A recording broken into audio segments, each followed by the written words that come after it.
उत्तराखंड में पिछले दिनों कुदरत का कहर बरपा। कई इलाके जलमग्न हो गए, लोग अपने घरों को छोड़ने के लिए मजबूर हो गए थे। मतलब मंजर ऐसा था कि शायद ही उत्तराखंड के लोगों ने जल का ऐसा तांडव पहले देखा हो। सड़कें तबाह हो गई थी, लोग एक दूसरे से कट गए थे और इसी मंजर को देखते हुए प्रदेश के मुख्यमंत्री पुष्कर सिंह धामी ने खुद सड़क पर उतरने का फैसला किया। सीएम खुद हालात का जायजा ले रहे हैं, हर परिस्थिति पर बारीकी से नजर बनाए हुए हैं। लोगों के लिए राहत बचाव कार्य कैसा चल रहा है उसका भी वो खुद जायजा ले रहे हैं और इस जल प्रलय में सड़कों को जो नुकसान हुआ उसकी मरम्मत का काम कैसा और कितनी तेजी से चल रहा है उसके लिए सीएम खुद सड़क पर उतर गए हैं। इससे पहले धामी खुद ट्रैक्टर लेकर बाढ़ ग्रस्त इलाकों का जायजा लेने भी पहुंचे थे और अब उत्तराखंड में सड़कों की हकीकत को परखने के लिए सीएम सड़क पर उतर गए, क्योंकि धामी की तरफ से अधिकारियों को 50 दिनों का अल्टीमेटम दिया गया है। धामी ने सड़कों को गड्ढा मुक्त करने के लिए विशेष अभियान चलाया, जिसमें मानसून के बाद सड़कों की मरम्मत पर जोर दिया गया।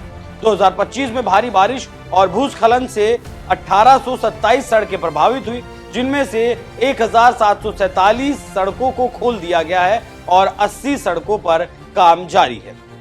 सरकारी मशीनरी के काम और विकास के कामों की जमीनी हकीकत परखने के लिए मुख्यमंत्री पुष्कर सिंह धामी राज्य के अलग अलग क्षेत्रों में सड़क मार्ग से सफर करेंगे।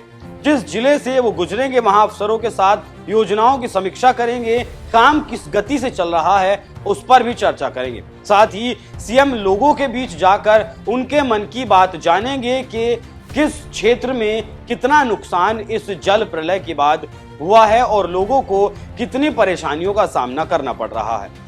सीएम ने सचिवालय में अफसरों के साथ बैठक कर इसकी जानकारी खुद दी। हालांकि पहला मौका नहीं है जब मुख्यमंत्री जनता के बीच जाकर विकास कार्यों की हकीकत परखने जा रहे हैं। इससे पहले गांवों में प्रवास कार्यक्रम के तहत वो कई गांवों में रुक चुके हैं, मतलब कई गांवों में वो रातें बिता चुके हैं। इससे सीएम को लोगों की समस्याओं और जरूरतों की सटीक जानकारी मिलती है और ऐसा बहुत कम लोग करते हैं कि वो खुद जाकर जनता से उनकी समस्याओं की जानकारी ले।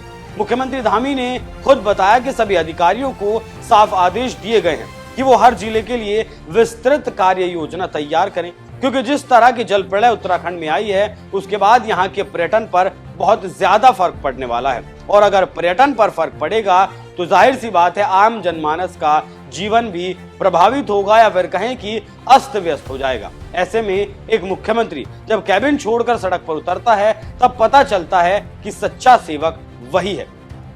बाकी जाते जाते देखिए कैसे मुख्यमंत्री ट्रैक्टर पर बैठकर बाढ़ ग्रसित इलाकों का मुआयना करने के लिए पहुंचे थे।